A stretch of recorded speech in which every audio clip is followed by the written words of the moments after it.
जैसे ही मिलते हैं लड़ाई शुरू हो जाती है। साल में एक बार हम लोग घर पहुंचते हैं, उसी में लड़ाई शुरू हो जाती है। मेरे बड़े पापा हैं, ताऊ जी जिसको बोलते हैं आप लोग, ताऊ जी बोलते होंगे। फिर मेरे पापा आ जाते हैं, चाचा आ जाते हैं, सब लोग आपस में मिल करके छुट्टी पे 10 दिन के लिए मिल रहे हैं, कागज जमीन की कागज खोल के बैठ जाएंगे, यहाँ पे ये बनवा लेते हैं, यहाँ पे ये बनवा लेते हैं। एक बार क्या हो गया, दोनों आपस में लड़ रहे थे, ताऊ जी और पापा। मेरा छोटा वाला भाई 3rd क्लास में था उस समय। घर पे मेरे तलवार रखी हुई थी गाँव में, शो पीस वाली, जंग वाली, वॉरियर वाली जंग नहीं, मूर्छा लग गया था उसमें, ठीक है, जंग। वो निकाल करके ताऊ जी को मारने चला गया, छोटा बच्चा। कि मेरे पापा को कैसे बोले ऐसे। बीच में दादाजी आ गए, कह रहे बेटा छोटे बच्चों को तलवार नहीं कलम उठानी चाहिए। तो इसने तलवार रखी और पेन घोट दिया ताऊ जी के। देखो कलम काम तो की है। अभी तक जॉइंट फैमिली हम लोग, अभी तक विभाजन नहीं हुआ है हमारे घर का। ये बहुत ही मतलब दिक्कत है भाई जॉइंट फैमिली में। एक तो और मैंने देखा है कि जब भी आप शादी वादी में जाओगे ना, बहुत नई नई चीजें पता चलती है। जैसे मैं सहवाला बन के गया था अपने चाचा की शादी में, और मैंने देखा कि जो भसुर होते हैं ना, जो भी यूपी से बिलोंग करता है, भसुर का मतलब जेठ बोलते हैं, ठीक है, इनको फालतू में गालियां पड़े जा रही हैं। लड़की वाले साइड से गाली देते हैं, अपनी संगीत उंगीत होता है उन लोगों का, फालतू में इनको गाली। मैंने सोचा कि यार पापा के बारे में इतना कुछ ये लोग कैसे जानते हैं। बात तो ये सही कह रहे हैं वैसे, है तो ये आदमी कंजूस। मैं लड़की वालों की तरफ जाकर के 2-3 चीज और बताऊं, ये भी बोलिए मेरे बाबू जी को, साइकिल नहीं खरीद रहा है आदमी। भाई कितने लोग जेठ हैं अपने घर के ऐसे, जिनके छोटे भाई होंगे, हैं कोई यहाँ पे?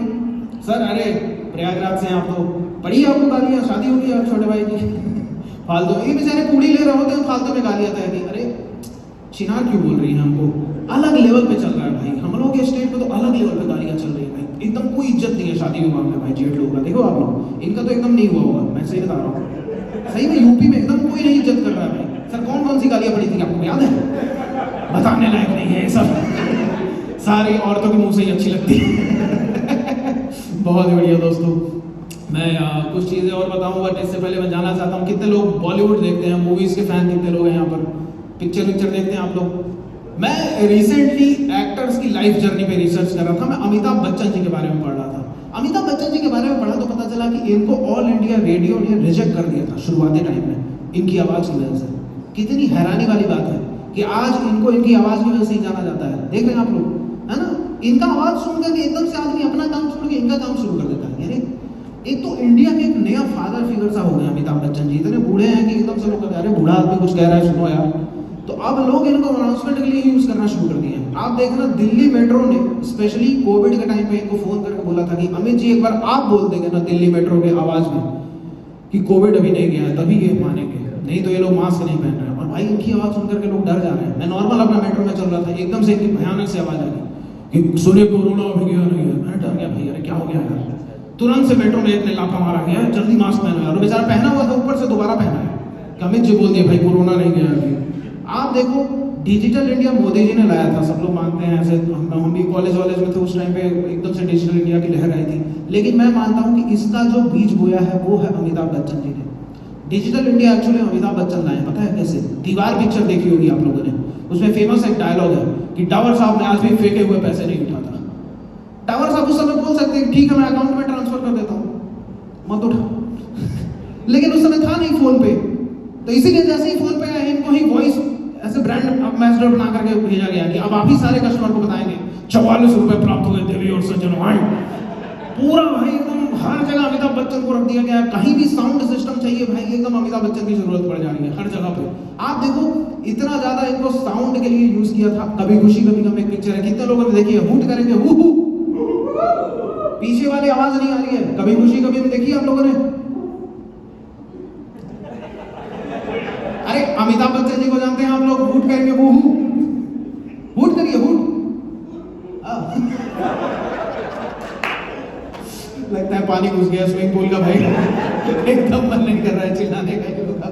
नहीं बढ़िया बढ़िया। मैं देखिए कभी खुशी कभी गम में करण जौहर डायरेक्टर है उसका, वो आता है और अमिताभ बच्चन को बोलता है कि देखिए सर शाहरुख खान हेलीकॉप्टर से घर आएगा, नेक्स्ट डे हम लोग घर पे पार्टी रख रहे हैं, आपको पार्टी इनिशिएट करने के लिए माइक लेकर के बोल देना है एवरीबडी। इसके बाकी कुछ नहीं बताया उसने। अब भाई ऐसे ही पूरा लोग जमा रहते हैं, लड़कियां डांस वांस कर रही हैं, एकदम से आदमी चढ़ जाता है स्टेज पे और डरा देता है लोगों को। एकदम से चढ़ कर बोल देता है ladies and gentleman this was for you Rahul and for you my lovely, oh forget it everybody. सबकी हालत खराब हो गई। करना क्या था? सब प्रेशर में आकर एक गाना शुरू कर दिया, से शावा शावा माहिया सब नॉर्मल अपना रिदम में गा रहा है, फालतू में जाकर के प्रेशर बना रहा है। Come on! अरे क्यों डरा रहे हो सर, इतना काहे चिल्ला रहे हैं यार भाई? आप देखना शावा शावा पिक्चर जो गाना था ना, कभी खुशी कभी गम में, उसमें 5 सिंगर लगे थे, अलका याग्निक, उदित नारायण, सुदेश भोसले, अमिताभ बच्चन खुद। लेकिन इतना वाला आदमी जब गाना शुरू कर देता है ना तो ऑडियंस भी 2 बार रिपीट करती है लिरिक्स बोलते। सुना ही होगा आप लोगों ने, रूप तेरा सोड़ा सोड़ा सोड़ी तेरी पायल पायल। डरा क्यों रहा है यार? इतना ज्यादा अलग लेवल पे चल रहा है इंसान। आप देखिए शाहरुख खान बेचारा नॉर्मल अपना स्टेप कर रहा होता है, यूं यूं, है ना? इनका डांस स्टेप ऐसा लगता है कि भाई पेट से खाना निकाल रहे हैं। पहले तो तलवार का धार बनाते हैं, ओए करो आफाजल इश्क में जीना मरना, पेट नहीं पकड़ना था भाई, हैं? आराम से कर लीजिए सर। क्या हो गया भाई? मुझे लगता है इनको शांत करने के लिए अलका याग्निक ने अपना वर्ड बस किया, माहिया ब्याजा माही माहिया ब्याजा। क्या कर रहे हो? Next level. आप देखना भाई, आप यकीन नहीं मानोगे, एक और बहुत जगह यूज किया जा रहा है। गुजरात टूरिज्म के ब्रांड एम्बेसडर अमिताभ बच्चन जी, क्योंकि गुजरात स्टेट बहुत चालाक है, इनको पता था अमित जी बोलेंगे तो लोग फटाफट आएंगे। आप यकीन मानो लोग जा रहे हैं, मेरे घर वाले भी पहुंचे इसी चक्कर में। आप गुजरात टूरिज्म का ब्रांड एम्बेसडर एकदम से ऐड पे आकर के प्रेशर बनाते हैं, देवी और सज्जनों एक बार आ गया तो गुजरात में आ गया। मेरी दादी ने द्वारकाधीश का टिकट कराया है, उन लोगों का बेचारे का वृंदावन का प्लान था। दादी बोल रही है बुढ़ा नस पाड़ लेगा यार, चलो जल्दी पहले द्वारकाधीश पहले घुमाते हैं भाई। आप यकीन नहीं मानोगे, मेरी दादी मुझे 8 साल तक पोलियो ड्रॉप पिलाया है। 5 साल ही लिमिट होती है दोस्तों पोलियो की। पोलियो ड्रॉप का कैंपेन का ऐड करते थे, देखा होगा आप लोगों ने। ऐसे ही 2003 का वर्ल्ड कप चल रहा था सर, इंडिया ऑस्ट्रेलिया का फाइनल, पूरा प्रेशर में इंडिया टीम, एकदम पूरा हिंदुस्तान प्रेशर में बैठा है, टीवी पे ऐड में मुंह फुला करके खड़े थे, आप लोग पोलियो केंद्र नहीं पहुंचे, बताइए देवी जी। देवी मेरी दादी का सरनेम है, उनको लगा पर्सनली बोले हैं। मुझे मेरे भाई को हाथ पकड़ के तुरंत लेके गई है पोलियो केंद्र पे। बीच में दादाजी आ गए, अरे वो तो 8 साल का हो गया, उसको क्यों ले जा रहे हो? उनके मुंह में 2 बूंद डलवा दी, आप चुप रहिए। अमित जी बोले यार, समझ नहीं आ रहा है क्या? हैं बच्चों को पोलियो पीने से रोकेंगे। अलग लेवल पे चल रहा है दोस्तों।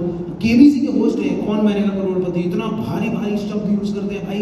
बेचारा कंटेस्टेंट जो भी हॉट सीट पे आ रहा है, सोचो अपना घर वर छोड़ करके आ रहा है, दोस्तों से मोटिवेट हो रहा है, फोन पे हॉट सीट पे बैठने से पहले उसका दोस्त मोटिवेट कर रहा है कि भाई it's just a normal game, normal सा गेम है, क्विज है, खेलो जीतो पैसे घर लाओ।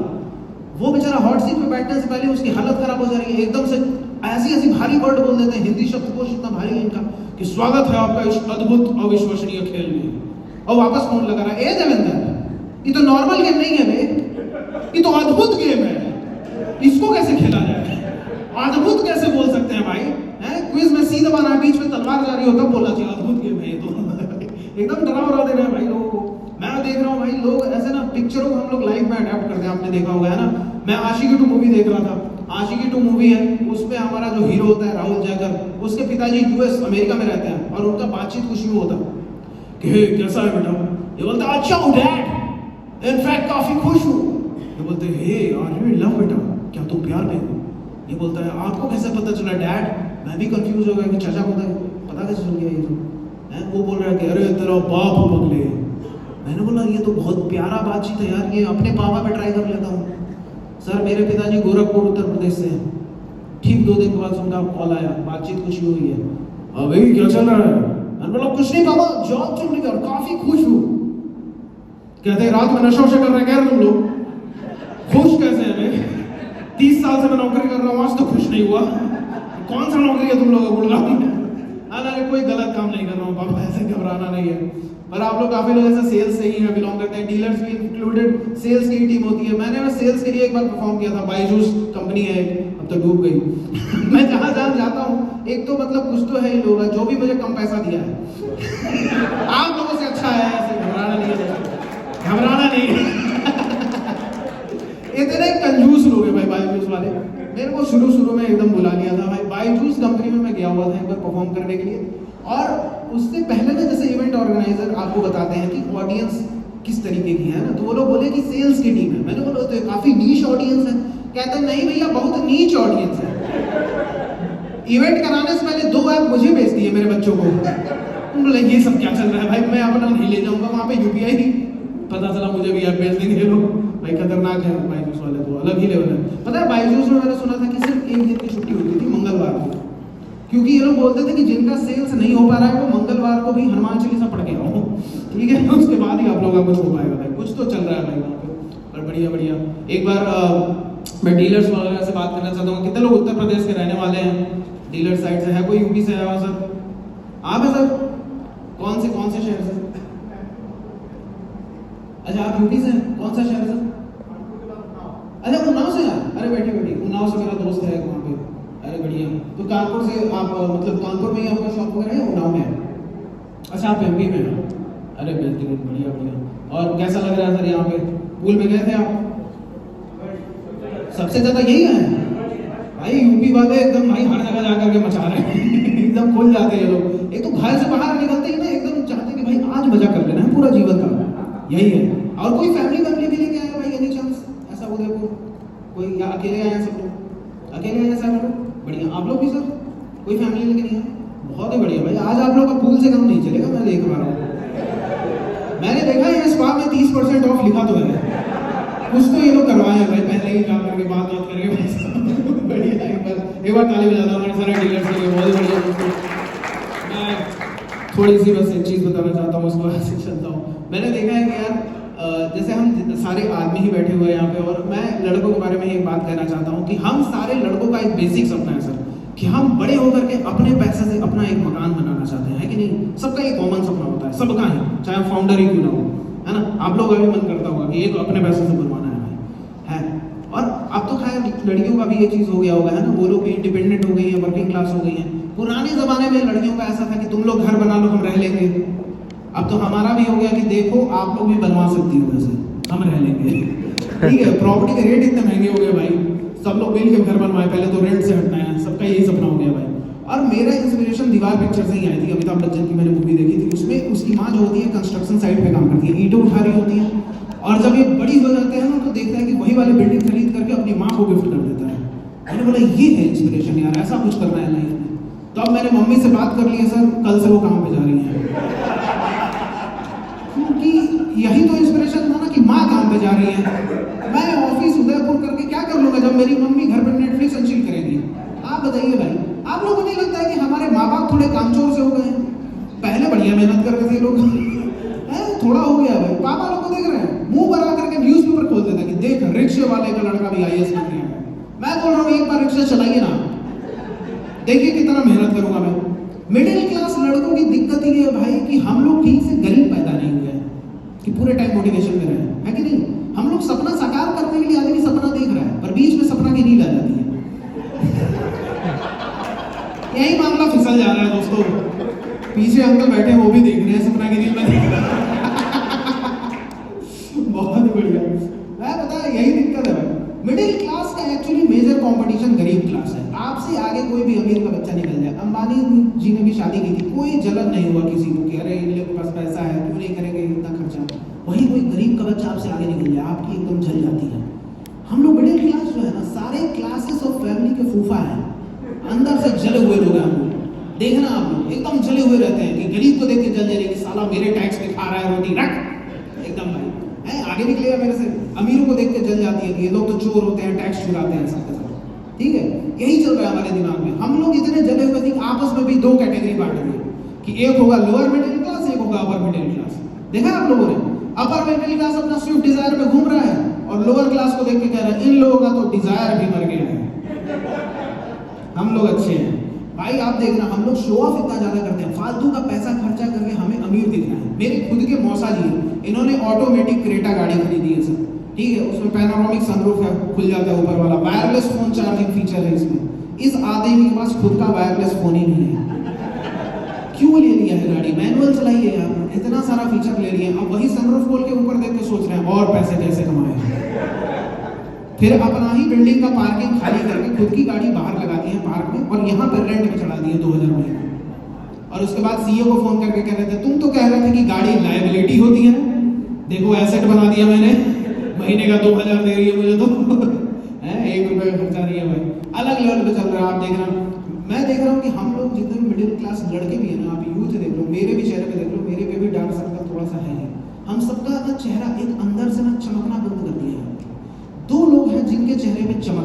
एक अमीर उनके बच्चों में, क्योंकि वो सैलेड खा रहे हैं, प्रॉपर डाइट पे है, वो ये सब नहीं खा रहे हैं, और एक है गरीब के बच्चे, उनके अंदर एक्सेप्टेंस की चमक है कि भाई अब पूरा जीवन कूड़ा ही उठाना है, कोई बात नहीं, अपना एक मतलब सेटल है। मिडिल क्लास पकाया सा हो रहा है कि भाई यही तो अंत नहीं है, खुश रहना है जीवन में, क्या करना है, कुछ समझ ही नहीं आ रहा भाई। एक दूसरे की शक्लें देखिए आपने, एकदम चमक लो, खत्म हो चुका है हम लोग का जीवन का चमक है।